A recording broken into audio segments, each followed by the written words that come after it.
Since this is a very serious topic, I will try to get to the essentials very quickly, and I will do something on Israel, but it may not be what people want to hear on either side, but I will put that in a separate video. I will link it to Rinder, but let us concentrate on Rinder and whether he could actually be guilty of this, and if anything can happen to him and or Miscavige. So what is the UN Convention? Well, let me read from it directly.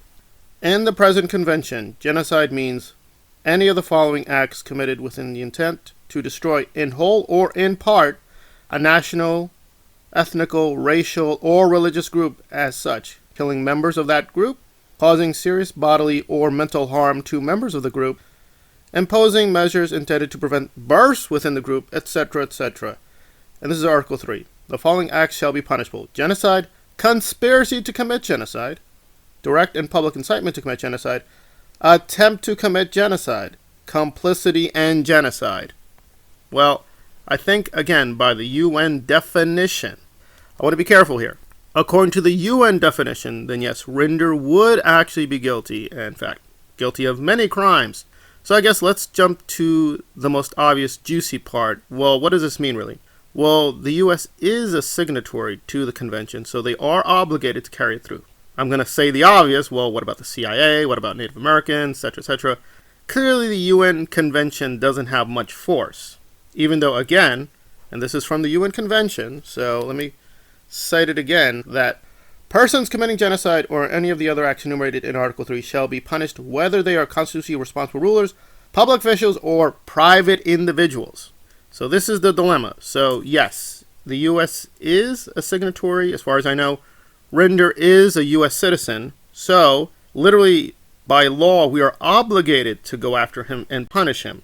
Will that happen? Well, as far as I know, he is a U.S. citizen, so he's kind of stuck there. However, the dilemma is the onus is on, obviously, the U.S. judicial system. And to put it mildly, Rinder can probably find ways around that. However, there is a space for an international body to, quote, act.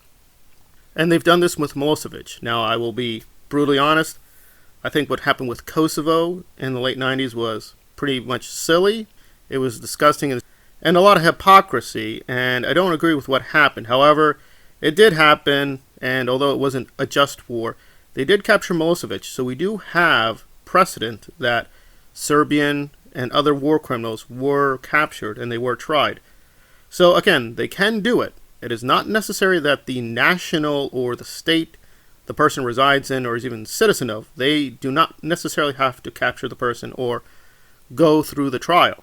Again, we could put this up to an international body. Now, is that likely? Well, again, this is where it gets more political. So I'm just concentrating on the case legally for it. And the case does seem, frankly, irresistible. Is he guilty of conspiracy to commit genocide? Absolutely. He, in documents, himself affirms this, that yes, he conspired to commit many acts of, again, violence, including mental harm. So by his own confession, in numerous places, he has done these acts. But does it constitute genocide? Well, notice it has to be in whole or in part. So were there plans? Yes. I think you can safely say from the 1980s to the present that Miscavige, as well as the church, has deliberately gone after many, many Scientologists who left the church but were critical, tried to set up their own form of Scientology. They didn't like that either. And critics of Scientology. Again, primarily aimed at religious, racial, or ethnic groups. So if you define Scientology more as an ideology, maybe genocide, strictly speaking, wouldn't apply. So it's a little tricky. It depends on how we define the group and how do we define the offender and what did they do. But again, my actual serious research, he definitely conspired, again, by the UN definition, to commit genocide. He did commit these actual acts. In some cases, this is speculative. We have to be honest. Like, did he actually pull the trigger on this or that murder? We don't know. But again, notice, all we have to show is conspiracy to commit genocide. And by that standard, yeah, Rinder clearly, as the head of OSA, this is not just an agent. This is not just a person doing surveillance or picking through garbage. This is a guy who was in charge of authorizing, overseeing a lot of ugly operations.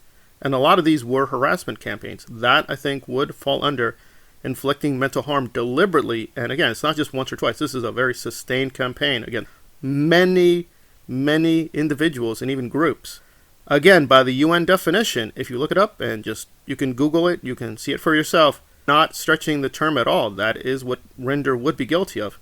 And by definition, Miscavige would be guilty of it. So, again, on paper, I think you could legally put together a pretty strong case for both of them to be tried and then hopefully convicted. So, it's an interesting question why we're bothering with the lawsuits. Why not just charge them with genocide and get it over with? Well, again, I think people have not looked at this area because, again, got to be honest, Scientology is not taken seriously. It's studied now much more seriously than before, but a lot of people say, well, it's not a religion. So I think this is one of the dilemmas. If you say it's not a religion, then genocide did not occur. But if it is a religion, then those people are entitled to certain rights. But it goes both ways. If you are guilty of harming or murdering people within that subgroup, then you are liable to be tried and punished yourself. So it's a bit of a deep paradox. It depends, do we think Scientology is a religion? And again, it's not just cynical to get after Rinder or Miscavige, but again, if it does qualify as a religion, and if Scientology itself terrorized other members of its own group or just persons related to that group, right? Kind of these independent Scientologists who were not officially in the church, and they did so deliberately, they had conspiracies, and these conspiracies led to death and or murder, well, again, it does seem that would fall under the UN Convention. So a lot is riding on the UN Convention. Does the UN Convention really have any force? How have people been tried in the past, like Kosovo or other cases? And again, I'm saying the obvious that the likelihood of anything happening is very low. However, at least we can get something started. We could definitely get an inquiry going, get a commission going, and this has happened in the past. Again, whether or not we'll get to a trial or punishment, but in the public record, we can say this person is guilty of genocide. And again, remember, Miscavige goes to a lot of foreign countries, so we could press those countries, say, you are obligated, at the very least, to detain this person, because this happened with Pinochet. So we do have precedent with Pinochet, with Milosevic.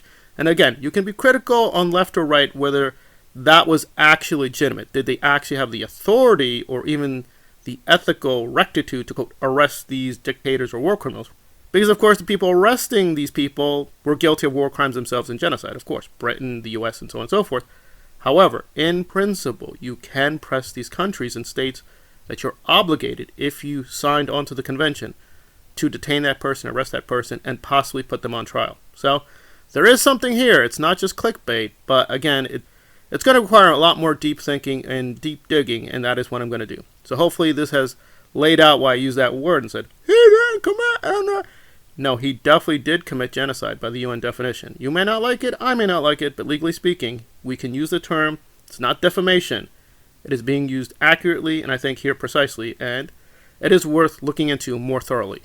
But I do want to stress, no one I think has really looked into this, really at all. So I don't want to offer false hope to Jenna or the other victims that, again, we could just do a lot of inquiry, go through the motions, but if they don't get anything out of it at the end of the day, it's like, okay, it's nice to yell and charge, Miscavige, you are guilty of the genocide. Mr. Rinder, you are guilty of the genocide. But if then nothing really happens, yeah, I admit, again, getting inquiry, great. We get it on the record, great. But we want something to happen. So we got to think about this more thoroughly.